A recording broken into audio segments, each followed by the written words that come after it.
A 22-year-old with a $500 account and a free brokerage app now has access to the exact same markets as a Goldman Sachs trader. The only thing still standing between you and that money is the financial terms you've never had explained properly. Let's start at the very beginning. A stock is simply a piece of ownership in a company. Buy one share of Apple and you are technically a part owner of Apple. Congratulations. That ownership is also called equity. The place where these stocks get bought and sold is called a stock exchange, and the most famous ones are the New York Stock Exchange and NASDAQ.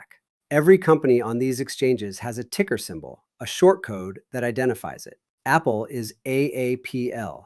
Tesla is TSLA. Simple. Now, everything you own across your investments is your portfolio. The platforms or people who help you actually make those trades are called brokers or brokerages. Think Robinhood, Fidelity, E-Trade. Some charge a commission for trades, though many are now zero commission. Companies can be public, meaning their shares are open to anyone on the market, or private, meaning regular investors cannot buy in. Apple is public. SpaceX is private. Here is where it gets interesting. When a public company makes a profit, it can share some of that money with shareholders through dividends. Coca-Cola does this every quarter. But if you sell a stock for less than you paid, that is a capital loss. It happens. Even professional investors deal with it. Yield measures the income your investment generates as a percentage. ROI, or return on investment, tells you how much profit you made relative to what you put in. And compound interest is the secret weapon of wealth building. You earn returns on your returns, and over time, that snowballs into something powerful.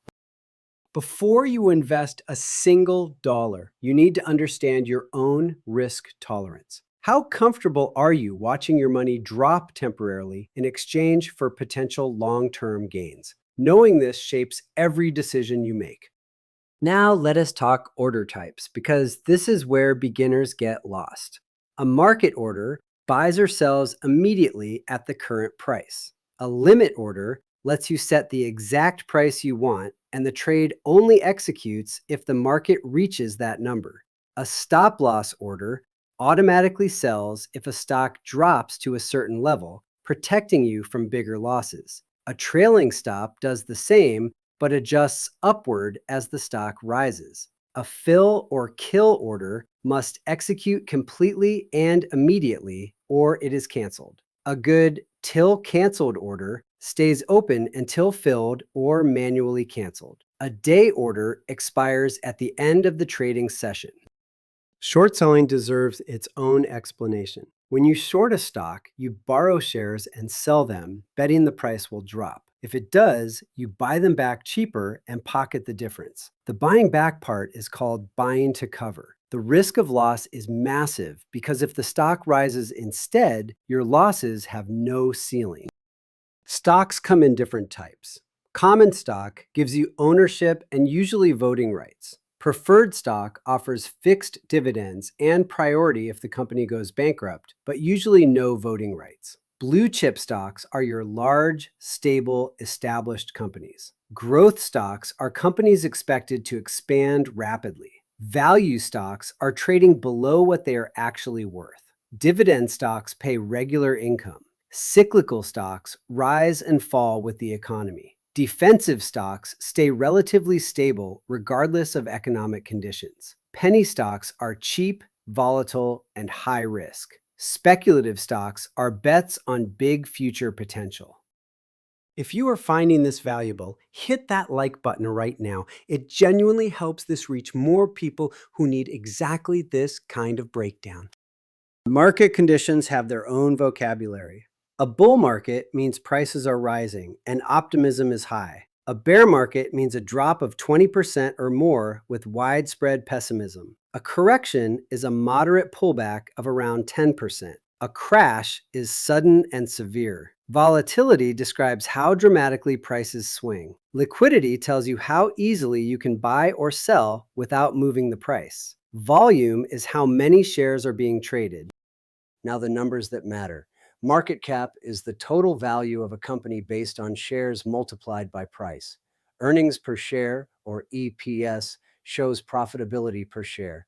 The PE ratio compares price to earnings. The PEG ratio adds growth into that equation. Book value is what a company owns minus what it owes. Intrinsic value is what it is truly worth based on deep analysis. Beta measures volatility compared to the market. Fund types matter too. ETFs are bundles of assets you trade like stocks. Mutual funds are professionally managed pools. Index funds simply track indices like the S&P 500. REITs let you invest in real estate without owning property. Hedge funds use complex strategies for wealthy investors. Different investor types exist too. Day traders chase daily moves. Swing traders hold for days or weeks. Long-term investors hold for years. Value investors hunt for bargains. Growth investors bet on future potential. Contrarians go against the crowd. Watch out for emotional traps like FOMO, buying something just because it is trending. And beware pump and dump schemes, where hype artificially inflates prices before insiders cash out. Technical analysis uses charts, moving averages, MACD, RSI, Fibonacci levels, support and resistance to predict price movement. Fundamental analysis digs into revenue, net income, operating margin, and debt ratios to assess true company value. Both approaches have their place. And the golden rule tying everything together is diversification. Spread your investments across sectors and asset types so no single loss destroys your entire portfolio.